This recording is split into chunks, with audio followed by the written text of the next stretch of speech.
Hi there, I'm James LaVeck, and this is Life After Losses, where I share reflections on what it means to live with loss, honestly and intentionally. This is entry 269, titled The Version of Me You're Allowed to See. And today I want to talk about something subtle. How we adapt socially, how we present different versions of ourselves in different spaces, and how grief can become a part we edit out.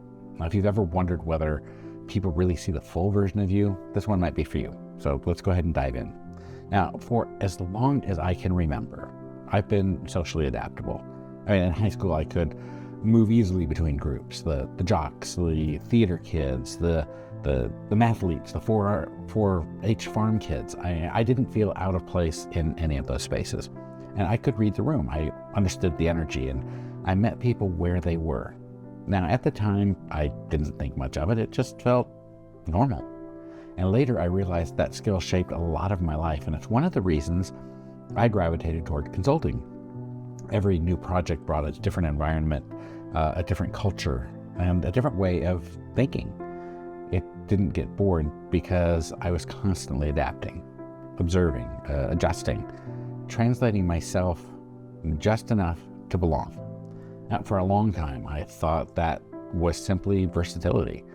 Only later did I understand something else was actually happening. I had learned how to present the version of myself that fit the space I was in, and grief complicated that more than I expected.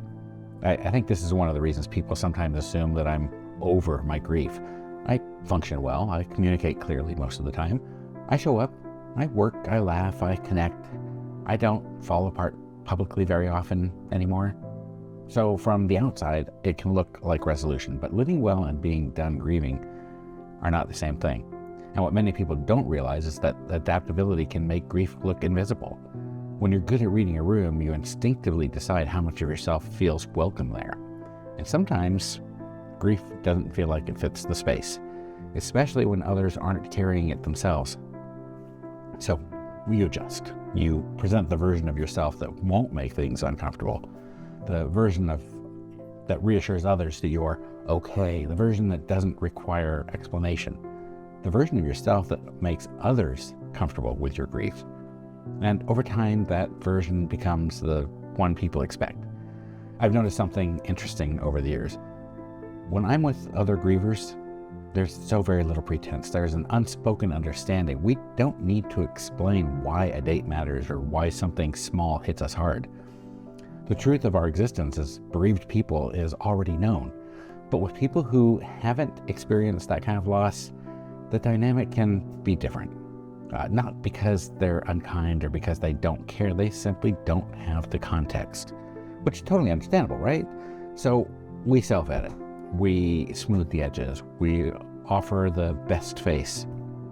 We downplay the moments when an anniversary sneaks up on us, or an unexpected trigger knocks the wind out of us. We say we're fine when we really mean I'm managing. And sometimes, we do that so that no one realizes we're carrying anything at all. Now, here's the part that I've had to be honest about myself with. When I consistently hide my truth, even gently, even politely, I'm not protecting connection. I'm limiting it. Hiding parts of ourselves doesn't foster closeness. It creates a kind of emotional distance that can look like harmony but feels like loneliness. Now, I don't mean oversharing. I don't mean trauma dumping. I don't mean turning every conversation into a grief seminar. I mean honesty. The kind that says, I'm in a funk today because something old got stirred up. Or the kind that says, I'm okay, but this week is heavier. The kind that honestly lets people see that you're human, not resolved. And I have friends who have never lost a spouse. They don't know that kind of grief firsthand, and still, when I'm struggling because of an anniversary or an unexpected memory, I tell them what's going on. Not to be fixed, not to be pitied, but to be known. And more often than not, they meet me there. And meeting there is comforting to me. If you've followed my work for any length of time, you know I advocate for honesty. Honest reflections of feelings, honest evaluations of where we are, honest assessments of where we're headed. That doesn't mean brutal transparency with everyone. Yourself, yes. But for others who matter to you, it means intentional truth. Honesty acts as a filter. It clarifies who can meet you in reality and who needs to see you edited. And while I feel that they can be risky, it's also how real connection forms. Because being adaptable is a strength, but not when it costs you visibility. Not when it convinces others you finished something you're still carrying, and not when it keeps you performing wellness instead of living truthfully. So here's the invitation I want to leave you with this week. Ask yourself, who gets the honest version of me? And who gets the edited one?